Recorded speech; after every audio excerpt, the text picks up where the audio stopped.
All right, we are back. We are in one piece, and we have our Pride Month series, GMA Out Loud, with a very special guest. Give it up for George Takei. George! An icon for decades. You know him from the original Star Trek. And now he has a new graphic memoir out this morning chronicling his coming out story. It's called It Rhymes with Takei. George, thank you for joining us here today. Great to join you, and thank you for that big visibility. Well, right now it's disappeared, but it is next to you here, and it's we have next all to me. the... Oh, it's gone. It's Right. Colorful. It'll be back. Yeah, it'll be back. We're going to rifle through all this. We're going to rifle through some questions, too. What do we learn about you from this book? Well, that I've been closeted or confined most of my life. As a child, I was put into U.S. internment camps simply because we looked like this. Yeah. Japanese American. We had nothing to do with Pearl Harbor. We were Americans of Japanese ancestry, like all of us here. And yet, because of this, we were put in a prison camp under the bill Alien Enemy Act. We weren't aliens. We were Americans born here. We had nothing to do with Pearl Harbor. We were not the enemy, and yet that unjust imprisonment. But after the war, when we were released, and I was about 9 or 10 years old, I realized that I was different in another way, a way that people can't see.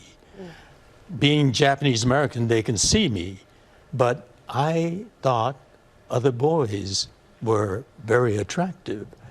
I thought Bobby had the sweetest smile, and athletic Richard, who seemed to come from a poor family, had tight, short T-shirts and tight jeans. His mother didn't buy him new clothes.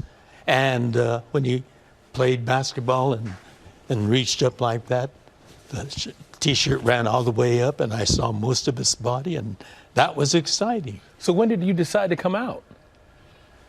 Very late in life, 68 years old. Wow.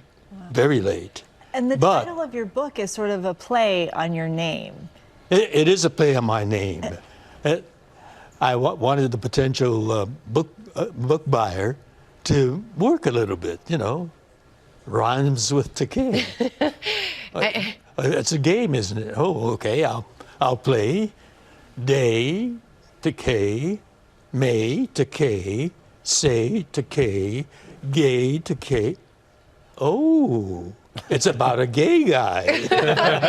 And you just recently celebrated your 88th birthday. Yes, I did. Happy birthday. An incredible milestone. In Japanese culture, it marks a second childhood. How'd you know that? Well, it's Somebody right here in the told you. question. Yeah, exactly. I do my research. Tell us about your second childhood. Well, Brad, my husband, yes, knows about it. And so he very secretly invited a lot of our friends, and my nephew, my beloved nephew, happens to live in the same building that we live in, which was very touching for me, and invited him and his 2 kids. And we had a wonderful 88th birthday where Brad dressed me in that yellow hoppy coat and yellow bonnet. And that was a sign that I entered into my second childhood. Well, welcome to your second childhood. You mentioned Brad, your husband. You got married back in 2008, and I understand that some of your castmates and colleagues were a big part of your wedding. What was that experience? Indeed, they were a big part of my life. And a good number of them knew I was gay. But they're very sophisticated people. They knew that if they talked about it, it would be very damaging to me. An acting career and a gay person doesn't go together. And so they were very cool about it. And they became very dear friends. And when, at long last, marriage equality came for California in 2008, we decided immediately decided that we're going to get married. And I wanted my friends from Star Trek, whose there's an acronym in Star Trek that really guided our lives as well as the Star Trek fans. The word was IDIC, I-D-I-C, for infinite diversity in infinite combinations. And I wanted that to be a part of our wedding. Walter Koenig played a Russian on Star Trek at the height of the Cold War back in the 60s, symbolizing that as horrible and as frozen as the Cold War was, we would eventually get over that. Yeah. He personified that. And in reality, his parents immigrated from Ukraine, and he was of Ukrainian Jewish ancestry. We wanted that. He was our best man.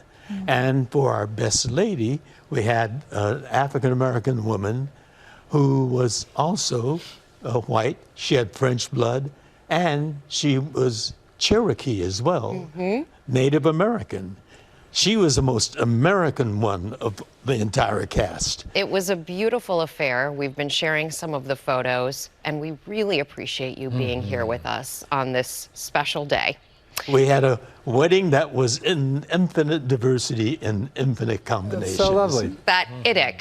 We will all remember that, and we will all remember It Rhymes with Takei is available now. George, thank you.